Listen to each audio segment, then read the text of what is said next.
episode of Movie Nerds podcast. We're going to be talking about Now You See Me, which should be in the category of horrible movies, but unfortunately, it's not. So, oh man. Just so you, those of you that don't know, this movie was directed by Louis Leterrier. It stars Jesse Eisenberg, Mark Ruffalo, Woody Harrelson, Melanie Laurent, Isla Fisher, Dave Franco, Michael Caine, Morgan Freeman, and the always stylish Common. I don't know. I didn't even know Common was in this movie, so I thought that was a nice little addition there. So we're gonna talk about this movie spoiler free. It's gonna be really hard, but then we'll jump into spoilers here in a couple minutes. So what did you think about this one, Kurt? Oh wow! Now you see me. That's. I wish I never saw it. It's a really terrible movie. It starts off so good. The first act is just really spectacular. And then the second act happens and there's plot holes. And then the third act happens and I wanted to gouge my eyes out at how stupid I felt. And how dumb it makes the audience feel because it doesn't even try to answer any questions. It's just like, hey, look at these cool magic tricks. That's not what I was expecting at all. And I mean, one of the biggest problems I have with this movie is the fact that the marketing promised something that the movie wasn't even really about. Like, it's kind of like that issue I had with Iron Man 3 where even amplified more so, like, because I just feel like this movie promises like it's, I don't know, a good way, like the best way I've found to describe this movie is it's like the Ocean's 11 movie that doesn't focus on the con artists themselves, but it actually focus on the police officers who are like 10 steps behind them. And that's really the biggest problem I have with this movie is I came in wanting to see a movie about the Four Horsemen, who are the four magicians in the movie who kind of rob banks and do these very, very elaborate illusions. I wanted to see a movie about them, but instead we get a movie about Mark Ruffalo's character and I believe she's a French Interpol agent that he's kind of teamed up with to try to catch these people. And I mean, it was just, again, the first act is really great because it's a lot of the Four Horsemen stuff, It's like, I mean, the first 4 minutes of this movie is really awesome because it introduces those four characters right away. And like you said, it just kind of goes downhill after a certain thing is revealed at the end of the first act. Let's just say they find out, if you've seen the trailer, there's they magically teleport a guy from Las Vegas to a bank in I believe, was it France? France, yeah. Okay, yeah. A lot of France in this movie, but I guess that explains why the French agent's there. But so they magically suck this money from France, the vault in this bank in France, to Las Vegas and pour it all over the audience. So these people kind of become a sensation, and once they figure out how that trick was done, I feel like the movie becomes very uninteresting. Like, I mean, in the summer movie preview, we were talking about like, oh, like you're saying like I want to know how they did this, like, and I feel like it's that case of the movie revealing that a little too early, maybe. I mean, because you find out like what 20-25 minutes into the movie how the first trick is done. Yeah, especially since they take so much time to set up the trick. Yeah. Like, they do such a good job of shooting the show itself. Mm-hmm. And it's made even more problematic because the first 5 to 10 minutes of this movie are great. You get to see the Four Horsemen and what they're all good at. Yeah. Like, I think the best one is the Woody Harrelson one. How he can just...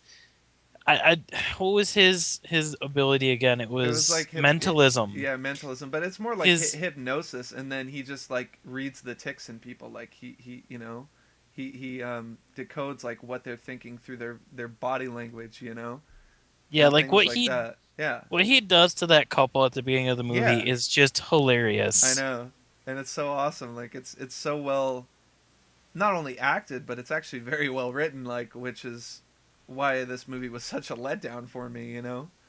Yeah. I don't know.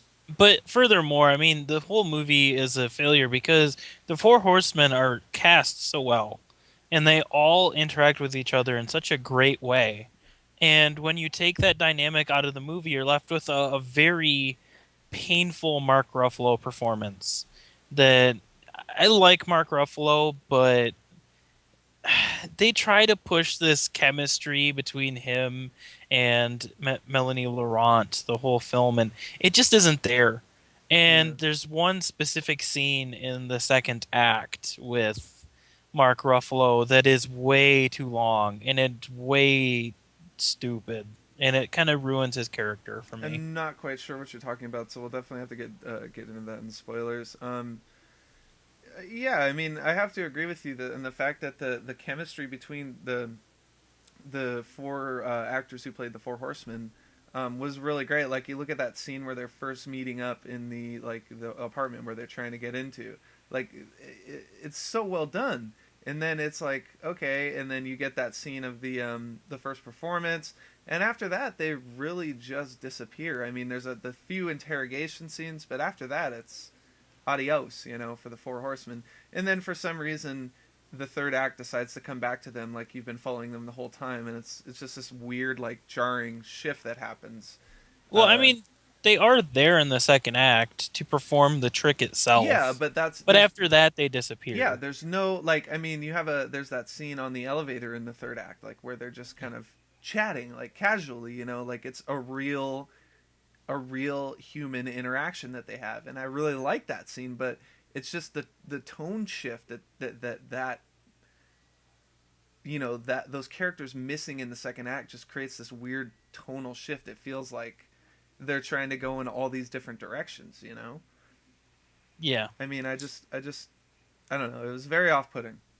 I would also like to throw out that as much as I like Morgan Freeman, I felt like they just added him because of his voice for the trailer. Like, there was really no reason for the character in the movie. I would agree that there was, okay, there's no reason to cast Morgan Freeman in that role. But I think the character is necessary, especially for the things that happen in the last 10 minutes of the movie. I don't know. He's That kind of like a. character, He kind of feels like a mercenary. Like, he just fights for whoever pays him. And that kind of really bothers me. yeah. Yeah, I can understand that, but I still yeah, that's the actual characterization itself, but the character, his place in the story is absolutely necessary, like, for the story they're telling. Like, I don't think it's a good choice, but the script they wrote, that is necessary, and I don't want to get into it cuz it's Yeah. spoilery. Like, it's the whole reasoning behind the motivation behind why these things are happening in the movie, is like what that character has done uh, in certain situations in the past, and I'll just leave it at that. Yeah, I Um, guess so. you That know what I makes mean? sense. Yeah, I'm just trying to go in a roundabout way. I don't want to give anything away here. But I did want to ask you, like, what did you think of the tricks themselves? Like, I mean, we obviously talked about the first one, but the second and third ones, did you think they, like, lived up to kind of the promise that the first one showed, if you will? I like the first one because it makes sense as to how they do it. When you actually figure out how they do the second trick, it makes no sense. Like, there, it just feels very convenient that Yeah, a lot of the stuff surrounding the second trick itself feels so convenient. yeah, And then the third trick, I'm still not really sure what was going on there. Um, yeah. I think I have an idea, but yeah, I mean, the third trick, it wasn't even really like a trick. That's why I asked, because it was this weird, like, oh shit, like, we gotta think of something cool. We ran out of ideas. Like, let's try something weird and different. Like, the tricks get more and more abstract. Like, with each successive one. It's kind of this weird. I don't know, man. There's a lot of stuff with this movie that's wrong. Not to mention, like, logical gaps and mhm. character gaps that are so freaking huge, dude. Like, I couldn't even jump across them. It's like, I'm not even kidding, dude. There are some really stupid things that make absolutely no sense, like in the third act that happened. Like, I mean, I don't feel like I'm being harsh enough on this movie because I really do feel like it's playing to the lowest common denominator. You know, I really Yeah. do. Um, so is there anything else you want to touch on before we jump into spoilers? I don't know if there's really Um, much else I could say like without. I'm okay. Let's jump into spoilers, really. Okay. All right, so you guys know the drill. If you haven't seen Now You See Me, which I recommend you don't, um, you can go watch it and come back later, or you could just watch now, which, I mean, it's not really that great. So, what did you think of the twist in this movie? Oh, the twist is terrible. I mean, I guess since we're in spoiler territory, we can say it. Yeah, that's. Go ahead. Essentially, they do all of this not for the money. I mean, they do take the money at the end, but they want to join a group of magicians called the Eye, and Yeah. they I don't mean, even explain what the Eye does, what it yeah. means to be a part of it, or what it is. It's That's. just like, Well, here, we're joining the Eye. and that's what I'm saying. Like, when this movie. It just gets more abstract as it goes along, and it gets to the point where it just doesn't even make sense, you know.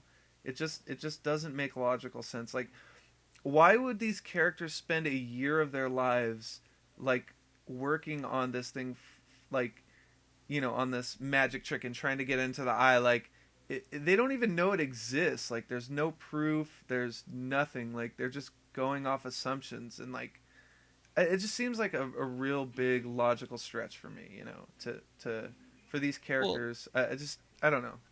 well, not only that, but the last shot that you see of the Four Horsemen is of them going onto a carousel, and there's like a bright light coming out of the carousel, but that's all you see of it. So like I could see if they entered into the carousel into something, which would explain to you who slash what the eye does. Yeah, But it doesn't do any of that. It's just like, oh, they walked away, it's over. yeah. I mean, there's no closure. There's no closure whatsoever in regards to that. You know, those four characters in particular, who again are the most interesting characters in the movie and are given limited to. I mean, like in the case of Dave Franco, he's given very limited screen time. You know. Yeah, he's criminally underused in Yeah. this movie because he's really good in that the second act in the chase sequence. He's Yeah. really good, and they don't even give him enough time because after that he disappears. Yeah. Well, okay, yeah, I know, and again, the the twist of the Mark Ruffalo character, I guess there's two twists if you want to think of it like that. Like there's the, Yeah. I don't know, but when you finally find out who is behind the Four Horsemen, like, you know, there's so much wrong with this. I just don't understand again why the Four Horsemen would follow this person. Like they don't even know who this guy is. They don't know what he represents. They know nothing about him, and yet they're following blindly. Like, these seem like very smart characters, and again, this goes back to my problem with it. Just the conceit of the idea, you know, is just inherently flawed. Like, it just there's too many logical gaps for me in this movie. Like, I can't say that enough because there's just, oh man, these Not only characters. Like, I don't know. I just don't find it believable. not Not only in the that, slightest. but the way the plot is structured, it goes against everything that magic is. Magic is a very calculated art. Like magicians know exactly what time they have to go into the machine and what time they have to break the cuffs and what time they have to get out to make it more suspenseful. Like it's not this just felt like it was blindly them doing these magic tricks like you stated. Yeah. And if you don't know what the the pot of gold at the end of the rainbow is, what's the point of them doing it? Yeah, and I mean, yeah, exactly. No person in their right mind, especially a magician as talented as these people are, would be doing something like that. I mean, I don't even they don't even say if they get paid, but like it seems like they're doing it just because they want to get into this organization, you know? Like there doesn't seem to be any like financial benefit for these characters to be doing this, which if you're a magician, obviously, you know, that's I don't know. and I mean, you're working in Vegas. That's obviously one of the perks is you have the financial benefit of Mm. working at one of these big clubs. But I don't know, man. It's I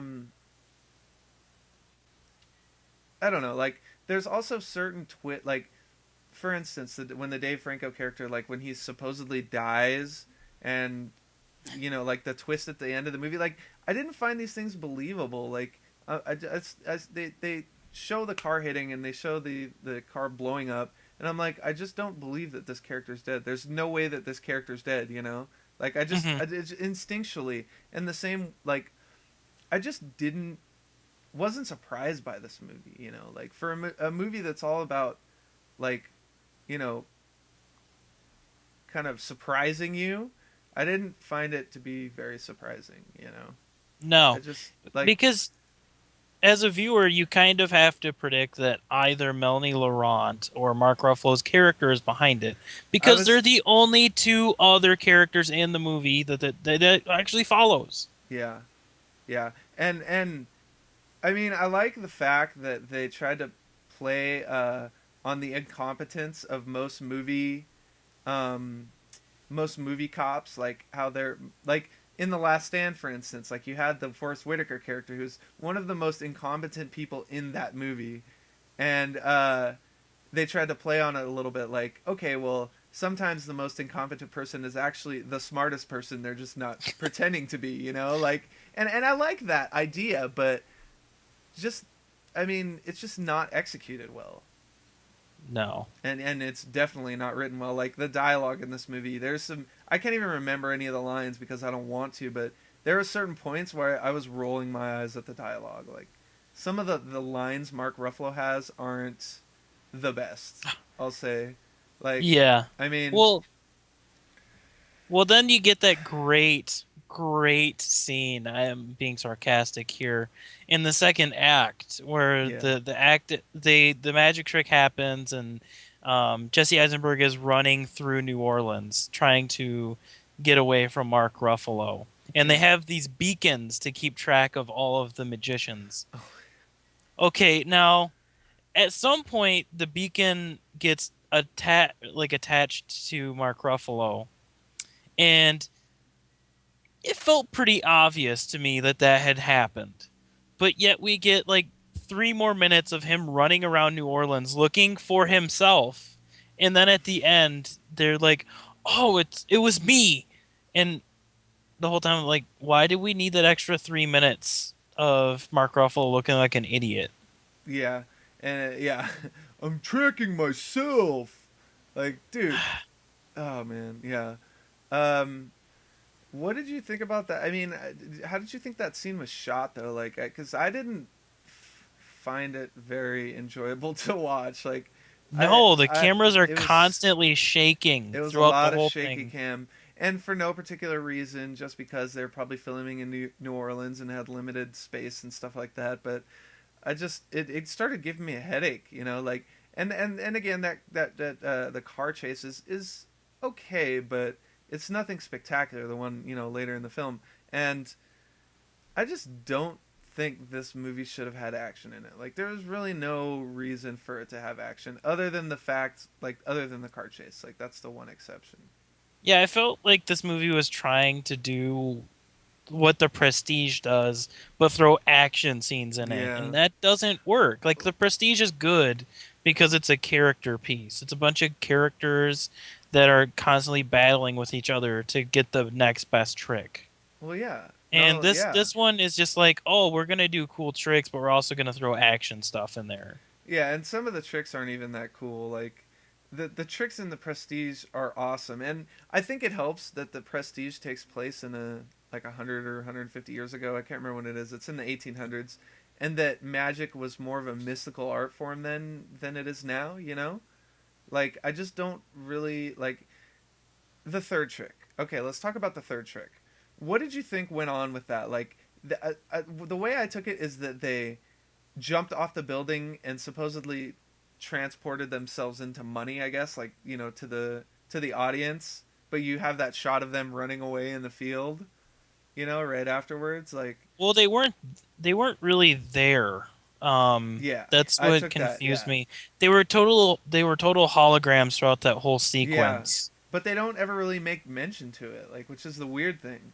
Yeah, they don't ever go back to try to explain that part of the trick itself, Yeah, which is part of the biggest problem in the third act is, what's the magic trick? Because you didn't explain it, yeah, which just felt like lazy scripting yeah, again. yeah, exactly. And it's again like that. That okay, we just need something. We just need something for a third trick. Like we had a good idea for two. Well, and the second one I don't even think is that good. Like the first one No. is really intriguing.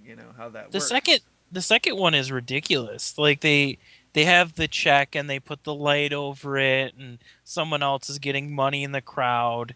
And I find it convenient how a whole coliseum of people all have smartphones to check their bank account slash all have it open to their browser to check their bank account to realize that they're getting money. Like that made no sense to me. Yeah. I mean, yeah, yeah. It's really And then even in the second trick, they set up something really simple, which was the hypnotism, where they say whenever someone yells "freeze," you're gonna attack that man like he's a quarterback. yeah, And I'm like, oh, that's simple. They're gonna have Mark Ruffalo get tackled by 12 random people in the audience, and it happens. Like it and wasn't smart. It was very obvious. yeah, yeah. I mean, yeah. I just man. Let's talk about I don't know. There's not really much else to say, I don't think, besides there's one kind of final scene after the reveal of the Mark Ruffalo character that he's been the one behind it and all that, where he comes back to Melanie Laurent's character in France, and this excuse my language, but this fucking scene pissed me off because it goes against everything that her character was fighting for throughout the movie. Like it in this scene, Mark Ruffalo comes up to her and they have a little chat, and she's like basically like, "Oh no, I'm not going to turn you in," like, and they become lovers, and it's like, really, like no cop that is as dedicated as that cop was earlier in the movie would be like so easy to say like, "Oh, I love you," like let's forget about everything else that happened. It just doesn't make any sense. Like no Yeah, person that is as dedicated as that character is would in their right mind would do that. Yeah, I could see had if like at the end Melanie Laurent's character would have been involved in the actual Yeah. tricks, that would have made sense. But for her to actually be a cop who Yeah. is trying to catch this mysterious group of horsemen that are causing all this mayhem, and for her to just be like, you know what, I love you, so it's okay that you stole Yeah. $144 million from Yep. someone. Yeah. That is Um stupid. well, technically he didn't do it. He was just the He beneficiary. orchestrated it. Yeah, Damn it. exactly. He's the Dr. No of this equation, if you will. Yeah. I Except don't for know. Doctor No's much more intelligent. That was and Dr. No has a metal hand, so Yeah. fuck you, Exactly. Mark Ruffalo. No, I'm just Yeah. kidding. Yeah. Yeah, I mean, I thought he was good with what he had, but what he had wasn't good. Like, so I don't know. Take that for what you will. But is there anything else you want to mention before we wrap this episode up? Not really. Okay, yeah. What would you rate it just out of curiosity? I would give Now You See Me just because the first act is so very good, a 3 out of 10. Yeah, I'm gonna go 4 out of 10. I liked the Four Horsemen in this movie, and that was enough. But unfortunately, um, this movie just drops the ball. It really does. So, um, with all that said, my name is Taylor Salen. Kurt, thank you for joining me today. Thank you for Um, having me. I'm sorry you had to bear through this one with me, man, but we got it.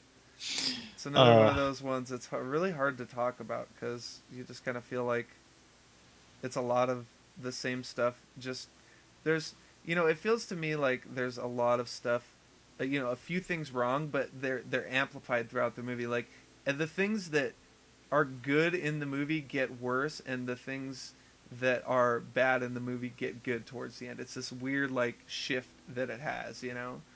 And I don't know. It's Yeah, just yeah. it's a tough one to talk about, man. There tends to be a theme to the summer, which is movies dropping the ball in the third act. That's how it is every summer though. Like there's always those movies that drop the ball, you know? Like you look at Prometheus last year and Ugh. yeah, I mean, actually Prometheus came out I think last year to the day, maybe yesterday. I don't know, I think it's the ninth today. I'm not sure. But I was just thinking about that. I'm like, man, it's been a year since Prometheus came out. It's kind of crazy. It's But true. I don't know. You know, there's always those movies that are going to drop the ball. You look at Dark Knight Rises from last year. You know, and as okay as that movie was, it still is not like. I mean, I like Batman Begins more personally. Like it's my favorite, but there's no doubt in my mind that Dark Knight or The Dark Knight is the best written book movie of all time. Like the script for that movie is, and I hate to use this word because um, I don't think anything's flawless, but I feel like that script is flawless. You know, Ooh, I don't know. I would say Spider-Man 2's up there. dude, it's not Dark Knight level though. Like Spider-Man 2 is a good movie, but it's not. It's because of the direction and the style. Like Dark Knight is a superbly written movie. I Like don't know. there's I don't so know. many themes and so many ideas that script explores. I mean, and I don't know. It's just we're gonna have to talk about that movie sometime. I feel like that would be a very long episode. You know, like that would have Yeah, to be a dissection because like that would be like the master dude where we talk about it for like 2.5 hours. You know. true. All right. So now that we're done blabbing, you can always email us at movienerdsmailbox@gmail.com. Make sure to like, comment, and subscribe. Check out our Facebook. Hit that like button for us. We really appreciate it if you do. You'll get all of our content directly to your news feed. So we're gonna say good night or good evening. I'll see you next time, Kurt. It's the salute.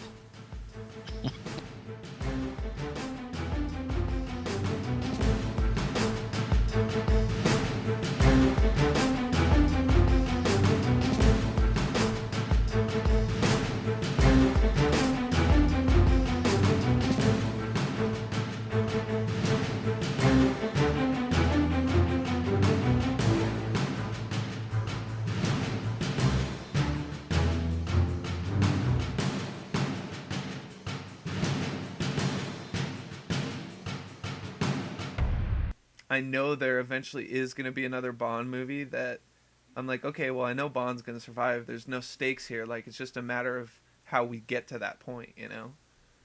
And, but then again, we Like, didn't know if M was going to survive, and that was a nice choice, you know? I But actually I think mean, it'd I be think we all knew Judi Dench was not going to be in many more Bond movies, you know? true. I mean, I think it'd so, be cool. I think it'd be cool if they had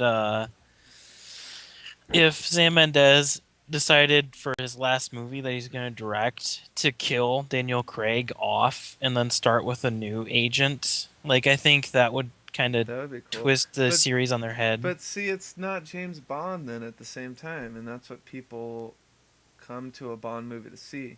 Like I mean, that's the true, only but way how that many the only way that might work is if it's a Bond character in spirit, you know, like a Bond-esque character, but just with a different name and a different number. but seriously, how much longer can we actually expect James Bond to keep surviving these things? As long as people keep paying, he'll keep surviving. I guess so. I I don't mean, know. no, that's what I'm saying. Like that's the thinking of the producers, like the Broccoli family, you know. But Yeah, I guess so. wow, Lee just said he prefers The Matrix Reloaded to The Matrix. And yes, I am recording this. What? You're like, say what? What? um, yeah, no, dude, we definitely need to do a breakdown on the Matrix for sure. I think I'm actually gonna, I think I'm gonna actually go into my hard drive and dig up my philosophy paper on the Matrix, and I think I'm gonna post it on my blog. I think that would be fun because I Awesome. wrote it like 2 years ago, and I wonder how bad it is. I want to know how bad it is. I got an A on the Awesome. paper, but it was a long time ago. Like I have a few papers I wrote on movies that that I think I'd like to dig up. I have to find them though. They're buried in my hard drive somewhere. All right. Wait, Stone Sour's metal? I would consider them metal. Eh, They're pretty like eh. they're newer. They're newer CDs. Yeah, I'll give them that. And Corey Taylor is metal. No, Corey Taylor is the very definition of metal, man. the metals. Like, man, brother, he is so metal. Brother. That he... yeah, brother. Oh god, he's so metal. He's so metal. Oh god. Oh God, I'm not prepared for this disgusting movie. All right, let's just jump in then, dude, because I'm not really ready either. But I'm gonna name off the cast and give a synopsis and stuff. No, actually, I'm not even gonna give a synopsis. Do you want to just jump into spoilers on this one, or?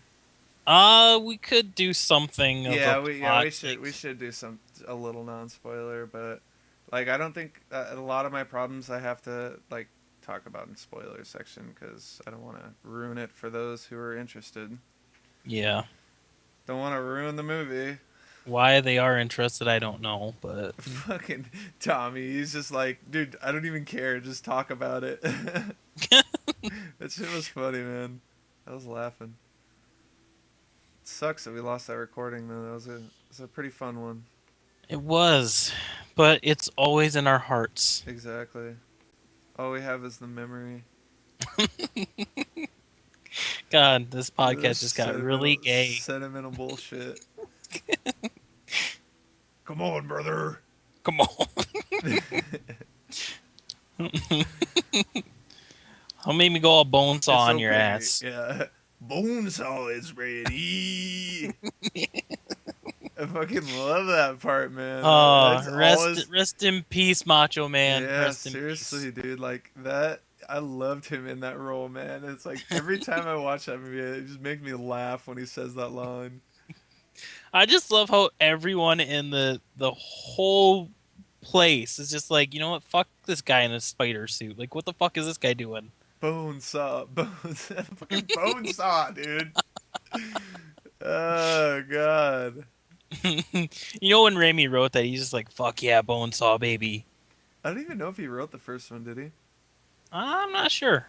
I know he wrote the third one. Him and his Ew. brother did. But the script they wrote was very, very different from the script that got made.